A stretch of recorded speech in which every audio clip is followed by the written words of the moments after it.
Good afternoon. Good afternoon. A couple things at the top today, and then we'll move on to your questions. First, today's announcement of deferred enforced departure for Hong Kong residents currently in the United States provides Hong Kongers who are concerned about returning to Hong Kong with temporary safe haven in this country. The United States will defer the enforced departure of all Hong Kong residents who are physically present in the United States as of today, August 5th, 2021, for a period of up to 18 months. The United States stands in solidarity with the people in Hong Kong in the face of cruel repression by the PRC. This is not just about the United States standing up for people in Hong Kong. We join our allies and partners, including the United Kingdom, Canada, and Australia, in offering options to those who fear returning to Hong Kong. Our announcement today is in response to the PRC and Hong Kong authorities' repeated actions to undermine rights and freedoms guaranteed by the Basic Law and the Sino Joint Declaration, which is a binding international agreement. We strongly urge Beijing and Hong Kong authorities to cease their continued attacks on Hong Kongers for exercising protected rights and freedoms, and that includes the freedom of peaceful assembly and expression, and to allow people in Hong Kong to participate meaningfully in their own governance. We again call on the PRC and Hong Kong authorities to immediately and unconditionally release those detained or imprisoned solely for exercising their fundamental freedoms. Yesterday, USAID Administrator Samantha Power announced over $720 million in new funding to intensify the fight against COVID-19 abroad, respond to humanitarian crises exacerbated by COVID-19, and support a global recovery while preparing for future pandemic threats. This announcement caps the end of her trip to Ethiopia, where she emphasized the urgent need for full and unhindered humanitarian access in Ethiopia's Tigray region, and reiterated the U.S. commitment to support African countries in their response to the COVID-19 pandemic. During her visit, the administrator toured USAID-supported food commodities warehouse and a COVID treatment center, and joined humanitarian partners to discuss the response to efforts in Tigray. In the lead-up to the administrator's travel, the U.S. announced more than $149 million in additional humanitarian assistance to help people affected by the ongoing conflict in Tigray. Administrator Power met with Dr. John Inka Asang, director of the African Centers for Disease Control and Prevention, to discuss the expansion of the U.S. government partnership. The administrator also held substantive, frank discussions with Ethiopia's Minister of Peace, Muferiat Kamil, and separately with the chairman of the Ethiopian Red Cross. She later had the chance to meet with young civil society leaders to discuss ethnic conflict, Tigray, and the future of the country, among other issues.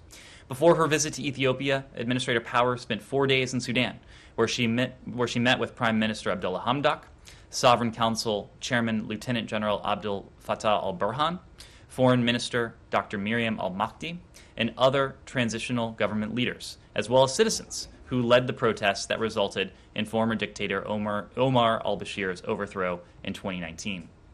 In a speech to students, academics, and democracy activists at the University of Khartoum earlier this week on August 3rd, Administrator Power announced an additional $4.3 million to support electoral processes in Sudan, making a total of $12 million. USAID has committed in election-related assistance as Sudan prepares for democratic elections in 2024.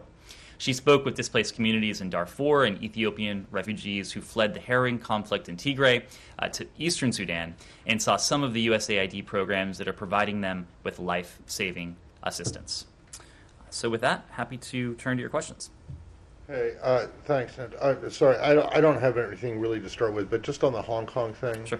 there are a bunch of questions that this raises, but I suspect that they will be they're probably DHS questions. So in terms of like what kind of passports that the Hong Kongers have, whether they're the British overseas national passports or Chinese passports, does that matter, or is this should the specifics of this go to DHS? Many of those questions about enforcement would need to go to DHS.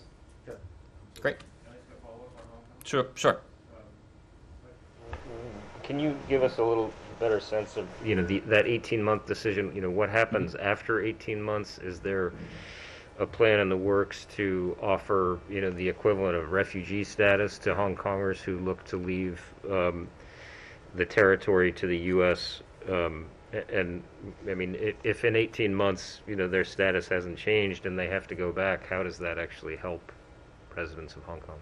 Well, in terms of how this program will work, as I told Matt just now, the Department of Homeland Security will have additional details on the deferred enforcement departure, including the mechanics of it and details. They will be providing information to make sure that eligible individuals in this country, that is to say residents of Hong Kong who are based here as of today, August 5th, know how to proceed given this announcement. From a policy perspective, what this announcement signals is very clear. It is a testament to the fact that the Biden administration has and will continue to take steps to ensure that our foreign policy aligns with our values. We have and we will stand up for all of those who are struggling to defend their rights, to defend their democracy. There are a number of tools we have at our disposal to demonstrate that support. This is just one tool of many.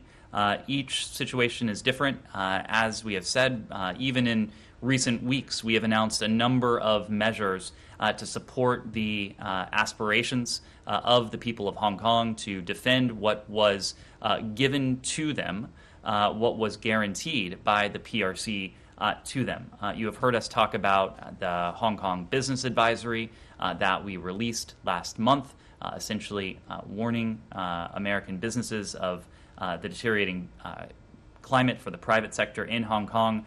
In conjunction with that, we announced a series of sanctions on PRC and Hong Kong authorities.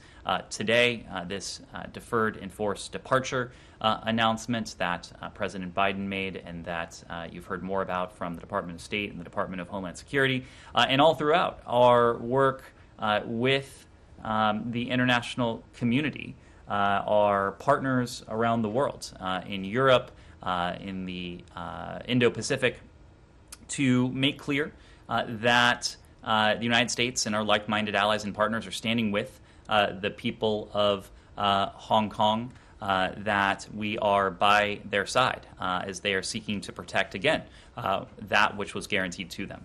Rather than just deferring this enforcement, is the administration considering any scenario under which you would offer permanent residency to Hong Kongers who are in the U.S. or Hong Kongers who want to flee Hong Kong to the U.S.?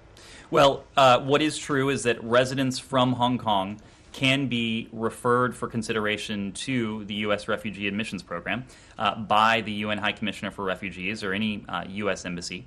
Any resident from Hong Kong referred to the U.S. Refugee Admissions Program and guaranteed and granted refugee status will be admitted consistent with the annual presidential determination on refugee admissions. There isn't, as you know, at this time, a special program for Hong Kong. Residents from Hong Kong referred to the program will be required to pass the same security and health screening as any other refugee in the U.S. Refugee Admissions Program. What we did today, of course, applies to Hong Kong residents who are already in this country. But really just to bring it back, why now? Why not a month ago? What is the U.S. seeing that's happening in Hong Kong that made the government say we need to protect people who theoretically could be facing real harm if they were to go back, say today, August 5th?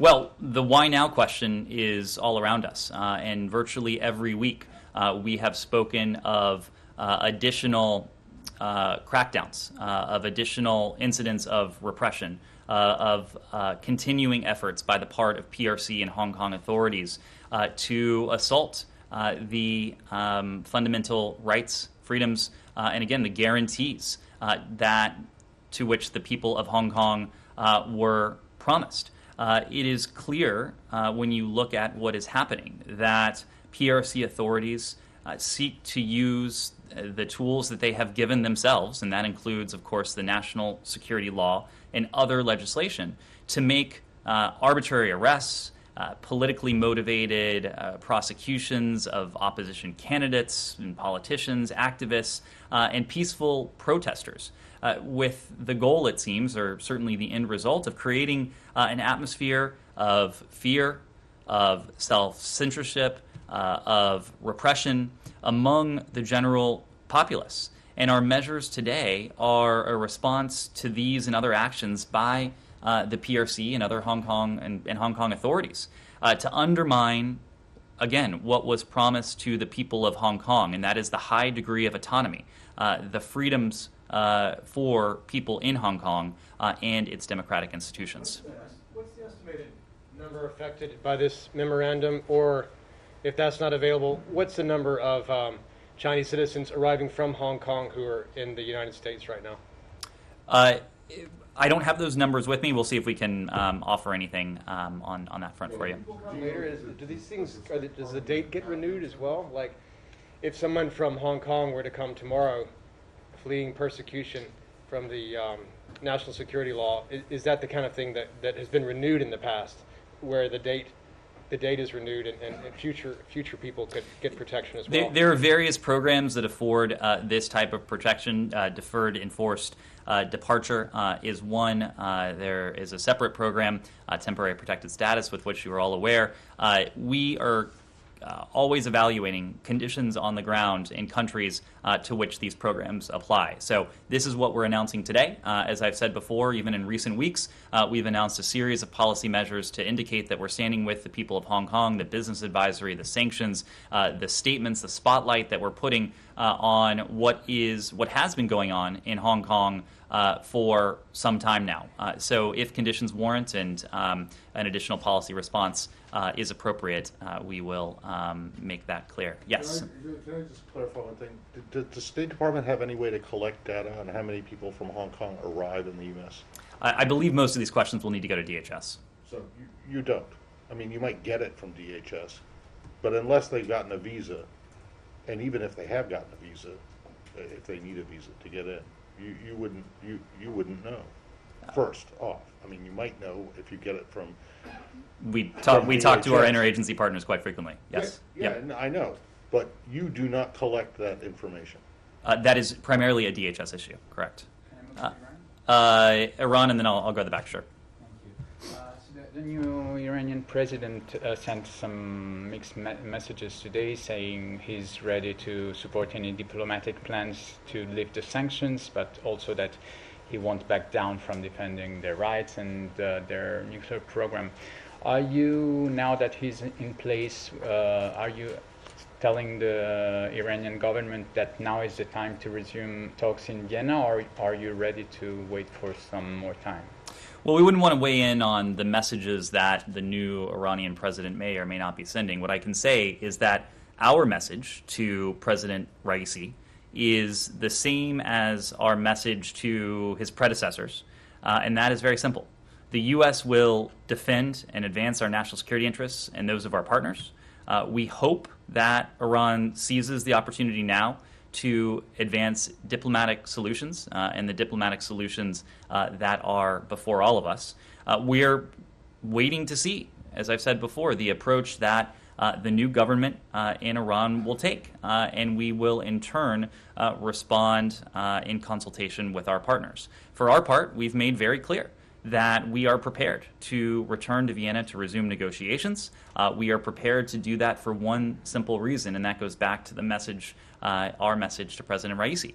Doing so is in our national security interests. It is in our national security interest and in the national security interests of our allies and our partners the world over to once again permanently and verifiably ensure that Iran is not able to acquire a nuclear weapon.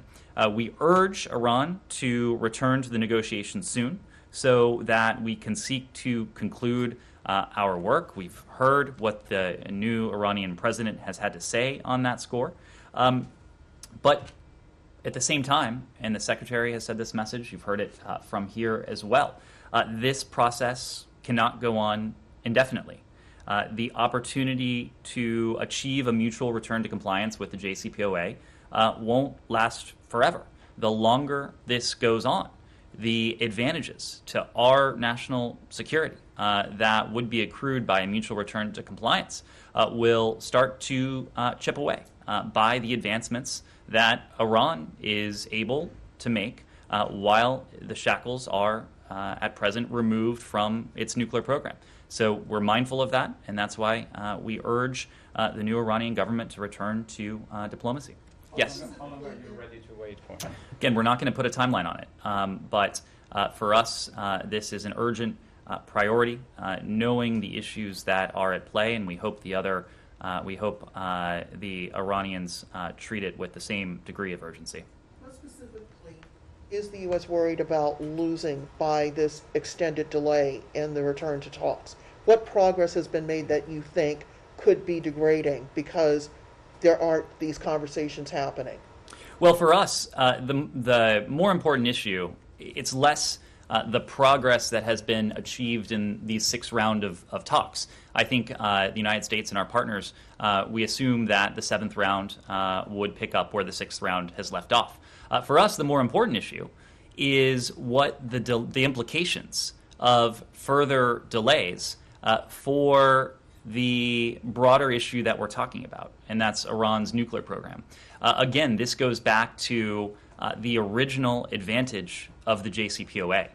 When it was being negotiated in 2014 and 2015 and in the preceding talks before that, Iran at points was a handful of months away from being able to produce the fissile material required for a nuclear weapon should it decide to weaponize and pursue that route. The advantage of the JCPOA was that it extended that so-called breakout time to 12 months, to a year. For us, this has always been the advantage of the JCPOA. It is the extension of that so-called breakout time, but even more so, it's the permanent and verifiable prohibition on Iran ever obtaining a nuclear weapon. So now that Iran has distanced itself from its nuclear limitations since 2018, the breakout time, according to published reports, is back down to a handful of months. For us, that is not a proposition that can last indefinitely. And it is also not a proposition that can last indefinitely when, as these nuclear constraints aren't applied, Iran's advancements continue day by day. And we are not comfortable with an Iranian nuclear program that is able to make advancements without these checks in place. So that's why we're treating this as an urgent priority. We're treating it as an urgent priority to return to the diplomacy, but more so as an urgent priority to ensure that those permanent and verifiable limits on Iran's nuclear program and that permanent and verifiable prohibition on Iran ever obtaining a nuclear weapon is back in place. Anything else on Iran? Yeah, on Iran. Iran?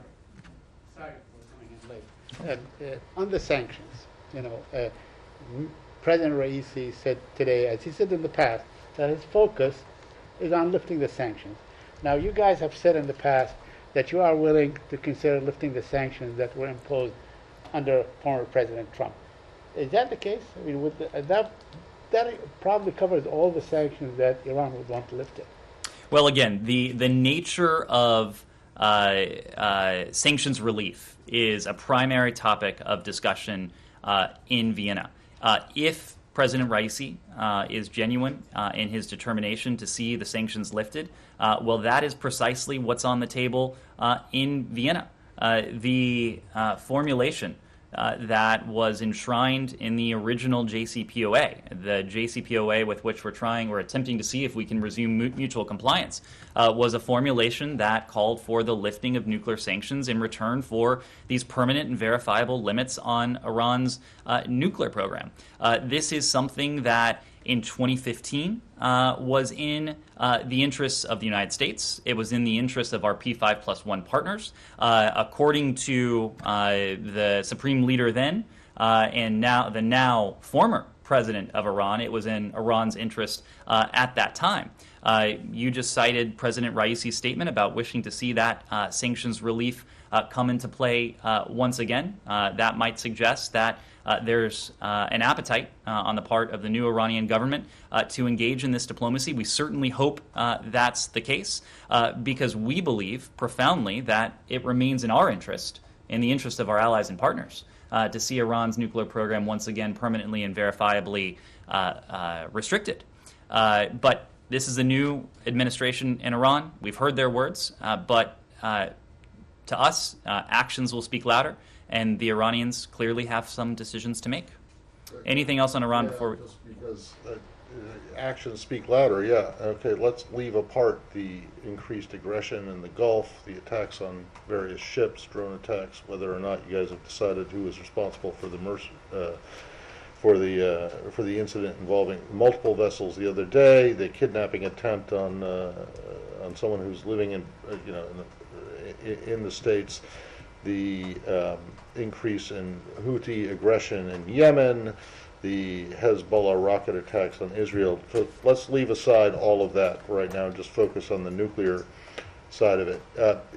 It is your position, right, that since January 20, the Biden administration took office, that Iran has become less compliant with the JCPOA, right? They have taken steps since January to bring themselves further out of compliance. That's correct, right? What is correct is that since the last administration left... No, I'm just talking about since January. Since you guys have been running the show. It's a little nuanced, as is often the case in foreign policy. So if you'll give me a second to explain, I will. In 2018, the last administration left the JCPOA. In 2019, Iran began to distance itself from the limitations that were on its nuclear program. The previous administration took action, whether or not it was successful or not, but they imposed more and more sanctions on them, right? So since January, the Iranians have continued to distance themselves from the agreement, correct? Since January, the Iranians have continued to pursue the path that they have gone down since 2019. Okay, yes. Fair enough, but it's gotten worse. Their compliance has gotten worse, right? Or They've continued to go down the path has been available to them since 2019. What have you guys done? What has this administration done since January to make to make it clear to Iran, other than getting up on the podium and condemning them? What actions has this administration done to show your disapproval, or to punish them, or to however you want, whatever word you want to use? What have you done to make it clear to them that this is not acceptable? Matt, as you said yourself, Iran has been under heavy sanctions since 2018. Those sanctions, every single one of them, remains in place. We have not removed... But they've gotten worse, and you guys haven't done anything. In fact, you've lifted some sanctions. We have not lifted... You did. In New York, you guys went back on the on the snapback. You lifted the prohibitions, the travel restrictions on Iranian diplomats who are accredited to the UN. You've removed at least 5, maybe not you, but Treasury has, at least 5, maybe 6 or 7 Iranian individuals and entities from sanctions lists. But have you imposed any new costs on Iran since January? There is a strict and comprehensive sanctions regime that is in place against Iran that will remain in place against Iran unless and until we reach a mutual return to compliance with the JCPOA. But you guys have not added anything to the sanctions regime that was imposed by the last administration. We absolutely have added sanctions against Iran. We've talked about them in the context of support for the Houthis in Yemen. We've talked about them in connection with Iran's abuses of human rights. Absolutely. We continue to hold... I just said leaving aside, my opening to my question was leaving aside the non-nuclear things. Just on the nuclear front, what have you guys done in terms of the nuclear file to impose costs on Iran for their increasing non-compliance?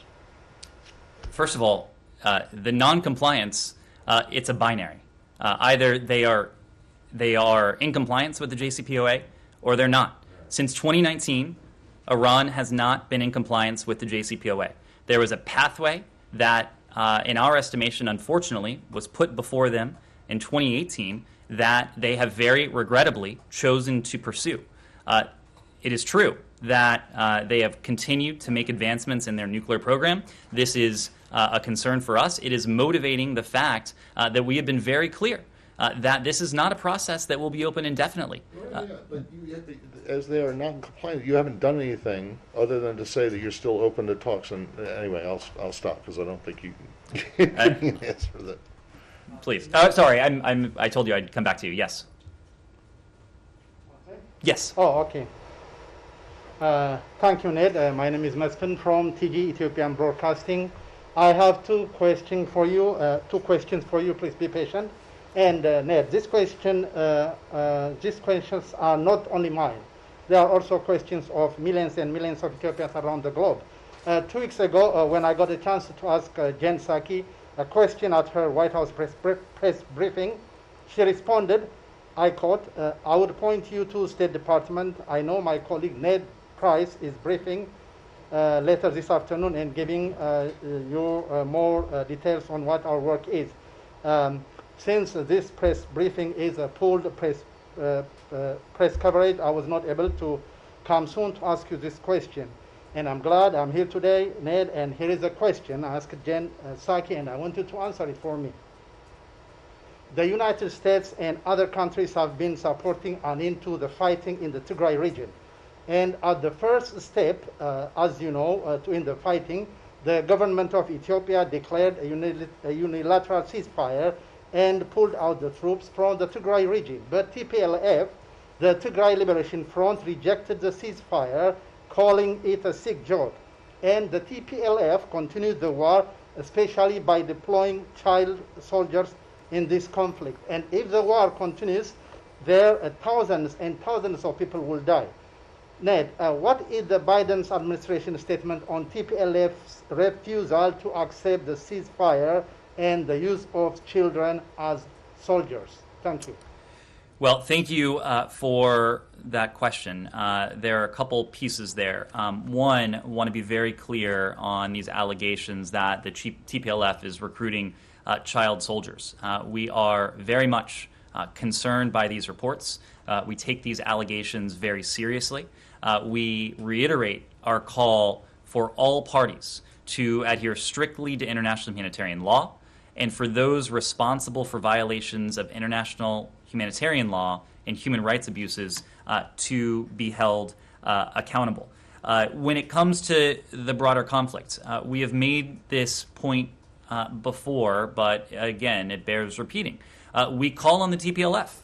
We call on the Amhara regional forces. We call on the Eritrean Defense Forces, on the Ethiopian National Defense Forces, and associated regional militias to end this crisis and to move towards a negotiated ceasefire. In our mind, this is what is most important: ending the conflict, moving toward that negotiated ceasefire, and providing the level of humanitarian access that the people in Tigray need, of which they are in dire need. The Ethiopian government and the TPLF need to begin ceasefire negotiations immediately and without preconditions.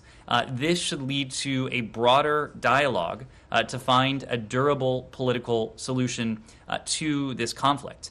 We strongly condemn any attacks that have been or may be directed against civilians in the Tigray region, regardless of the actor, whether it's organized by military or security forces or rogue elements operating there. Those who commit such acts, as I said before, must be held accountable. And we call on all parties to condemn such acts and do everything in their power to stop them. We're particularly concerned by credible reports that armed forces affiliated with the TPLF and the Tigrayan militias have engaged in attacks against Eritrean refugees in the region. Such conduct is reprehensible. It must cease. It must come to an immediate halt. Those responsible, again, should be held responsible and accountable for their actions. We're equally concerned by reports of Ethiopian security force harassment and arbitrary detention of ethnic Tigrayans in regions of Ethiopia beyond Tigray. And security force harassment and detention on the basis of ethnicity is unacceptable. We call on all parties to cease such activities and to respect human rights and the rule of law. We further call on all armed actors to comply with international humanitarian law, including the obligations regarding the protection of civilians. As we consistently stated, any effort to change Ethiopia's internal boundaries by force is unacceptable. Any issue of national importance is an issue for the Ethiopian people to decide through consensual dialogue and democratic processes, not through violence. And that is why we have put such a priority on this negotiated ceasefire. That is what we have continued to urge, urging the parties to come together immediately without preconditions, just as we push for increased humanitarian access so that the long-suffering people of Tigray can be in receipt of that relief. The TPLF refuses the ceasefire and to accept the ceasefire, and it advances its forces to Amhara and regional Amhara and Afar regions. So, what do you say when the TPLF refuses a ceasefire? How can there will be negotiation? Well, we have seen these reports of the expansion of the fighting. The expansion of the fighting in Tigray are concerning. The reports of the expansion of the fighting in Tigray are concerning. And it's concerning because it will only lead to more suffering and to more death. That is why we continue to say that all parties to the conflict should immediately agree to an end to the violence and to begin in earnest negotiations and political dialogue. Armed actors in Tigray and Amhara, and the government of Ethiopia need to reach an agreement that allows the ceasefire to include all parties and facilitates, as I said before, delivery of humanitarian access. The government of Eritrea, for its part, must withdraw its forces consistent with commitments by both Ethiopia and Eritrea. Please. My final question is, during your press briefing, you often call TPLF's forces military forces.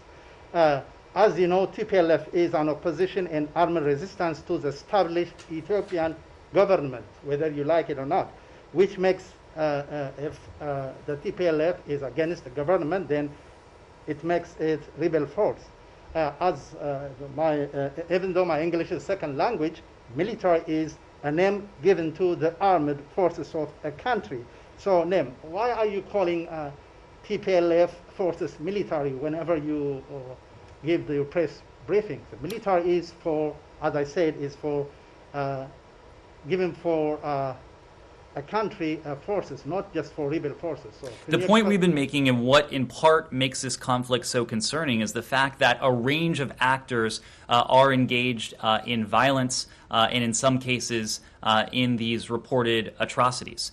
There are military actors involved, there are irregular forces involved, there are militias involved, there are rogue actors involved. What we have been pushing for is for the Ethiopian government and the TPLF to begin these ceasefire negotiations immediately and without preconditions, just as we call for all armed actors in this conflict. And unfortunately, there are many, to cease the violence, to cease the killing, and to respect the international legal obligations to which they're subject. Brigitte, have follow-up on Ethiopia?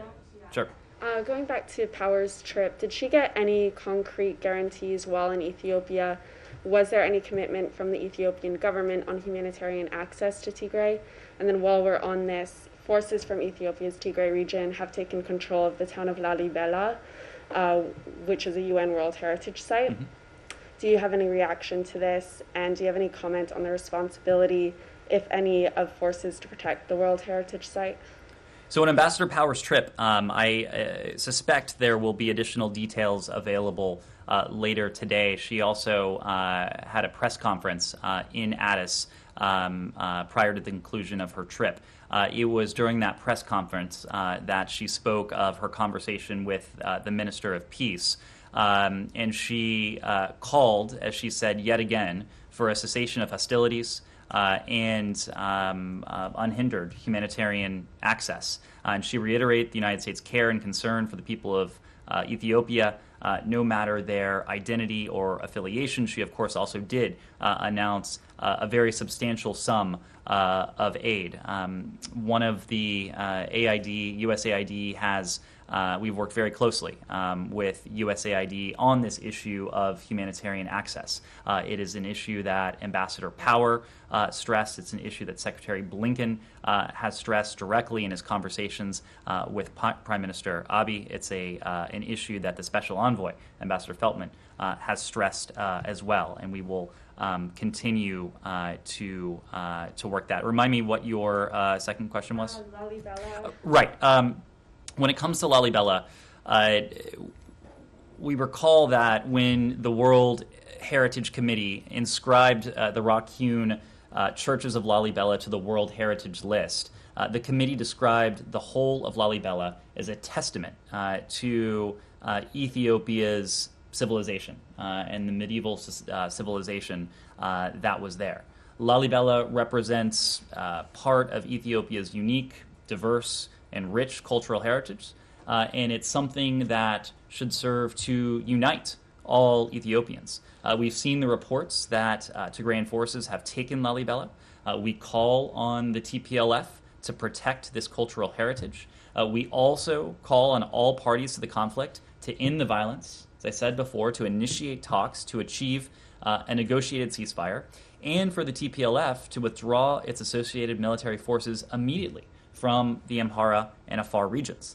At the same time, we renew our calls for the Amhara regional government to withdraw immediately its associated military forces from western Tigray, and for the Eritrean government to withdraw its military forces permanently from Ethiopia.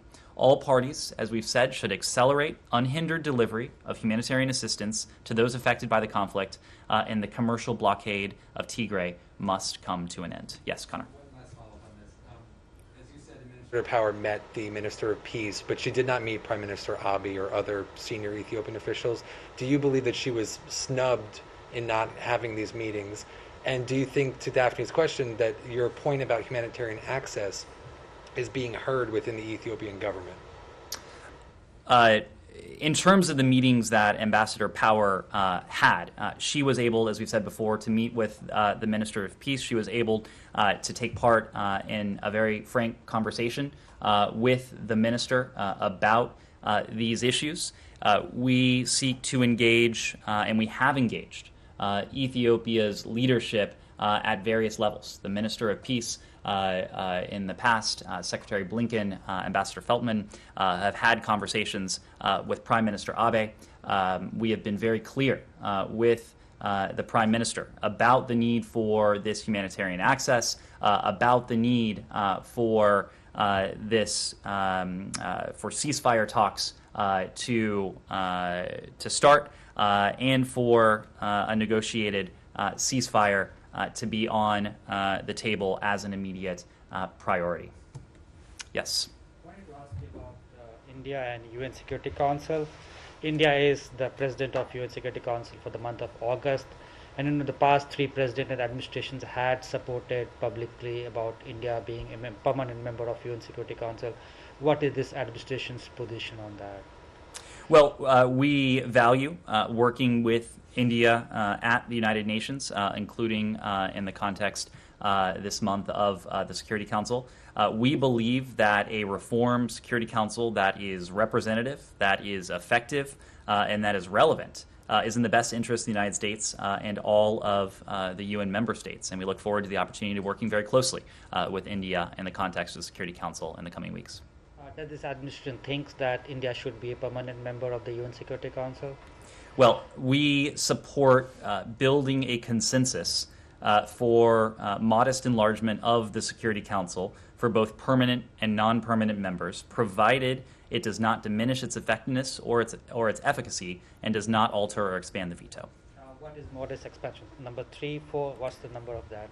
Well, that's the point of consensus. We look forward to building that consensus. And secondly, in the past, U.S. government and officials have said that India and U.S. are on the same page when it comes to voting on several crucial issues at the United Nations. There has been lack of coordination between the 2 countries in the past. Has it improved, or how is it right now? Well, as you heard during our visit to India just last week, I guess it was, we have a number of shared values and shared interests with our Indian counterparts and our Indian partners. Indeed, we have a comprehensive strategic partnership with India that unites us on many levels, that we are seeking to deepen and strengthen on many levels as well. And we are very much looking forward to working very closely with the Indian governments in the context of the UN and the Security Council this month. I have one more. Sure. I just saw on Washington Post about a Hindu temple being vandalized in Pakistan. Have you seen that? Do you have any comments on it? I haven't seen that report. So A couple questions on Israel. I don't know if you talked about it at the top, but could you comment on the Israeli air raid on Merjayoun? I'm sorry, say that one more time. Could you? I don't know if you talked about it at the top. Have you talked about the Israeli air raid on Merjayoun? And do you see this as dramatic escalation? Well, we did talk about this yesterday, and we noted yesterday that we condemn. But what about the Israeli response? Well, they're obviously very related, and we condemn the rocket attacks from armed groups based in Lebanon into Israel. We've made the point that Israel has the right to defend itself. We'll continue to monitor the situation. We've remained very engaged with Israeli and with Lebanese officials and other partners in the region in an effort to de-escalate this situation. On Israel, Israeli media sources claim that Israeli diplomats are talking to you about coaxing the Palestinians into accepting a deal in Sheikh Jarrah, the area in East Jerusalem that is, so much in the news, that they would accept to live there as renters, for a long period of time. Is that true? Could you share anything with us on this score? Well, as you know, we don't speak to any diplomatic or private conversations, but what I can say is that we believe that the proposal offered by the Israeli court on August 2nd is a matter for the Israeli and Palestinian parties to the case to consider and to decide for themselves. We've said this just this week and many times before that. Families should not be evicted from their homes in which they have lived for decades. We have encouraged Israeli authorities to avoid evictions and other actions that exacerbate tensions and that undercut efforts to advance a negotiated two-state solution. Has any American diplomat talked to any Palestinians in Sheikh Jarrah about perhaps a compromise of some sort? Look, we're not going to comment or comment on or confirm reports of diplomatic conversations. What we have said as it relates to this, we have both in public and in private encouraged Israeli authorities to avoid evictions and other actions that exacerbate tensions and undercut efforts to advance a negotiated two-state solution. Connor. Last week you suspended cooperation with the public ministry over the suspension of the special prosecutor for corruption. This week the Guatemalan Attorney General appointed a new prosecutor who is said to be even, have corruption allegations of their own. I'm just wondering what your response is and whether or not you believe that the Guatemalan government is heading in the wrong direction if you're seeking cooperation with them is not working. Well, on this, Attorney General Consuelo Porras' sudden appointment of Rafael Curuchiche to lead FESI does not add confidence in the body's ability to independently investigate and prosecute corruption cases. Our position remains that it is essential for FESI, FESI is able to function and its prosecutors and analysts are empowered to continue to investigate cases to maintain the fight against corruption in Guatemala. Any politically motivated interruption of investigations has no place in an open and strong democratic system. We continue to encourage the government of Guatemala to reject the use of spurious lawsuits as a way to silence opposition viewpoints or impede the Guatemalan judicial process. The Guatemalan people, as we have said time and again, deserve accountability and transparency from their leaders, and that's what we're seeking to support. Bigger picture, do you believe that the government is heading in the wrong direction in terms of trying to clean up these cases of corruption or, as you said, using lawsuits to attack political opponents? Well, the firing certainly was a step in the wrong direction. This latest move certainly does not inspire any additional confidence. All right. Yeah, one more. Sure. So there was supposed to be a second flight of Afghan SIVs that left yesterday. Kabul should have arrived this morning. Can you confirm that that did arrive? There have been several flights that have arrived. How many? I'm not in a position to give a precise number, but There have been two, as far as I know. The second one left yesterday. It should have arrived this morning. So did it arrive? again, we're for security reasons, we're not confirming precisely. You confirmed the first one. Why not the second one? We're not confirming precisely when flights land. Well, But did it get here or not? I'm not asking you precisely when it landed. Did they get here? Matt, we just don't have any additional details to offer on that. Yes. Ned, what do you say to those millions of Ethiopians who believe now the United States is supporting TPLF? We have been very clear that we are supporting and we are standing with the people of Ethiopia. In the case of Tigray, we are doing all that we can to support the people of Tigray who have suffered tremendously from this conflict. We're doing that in a number of ways through the provision of aid, our calls for expanded humanitarian access, but on a political and diplomatic level, to bring the parties together, the Ethiopian government and the TPLF, to arrive at a negotiated ceasefire, just as we call on all of the armed actors in this conflict, to halt the violence, to cease some of these atrocious attacks that in some cases reportedly have resulted in very grim civilian deaths.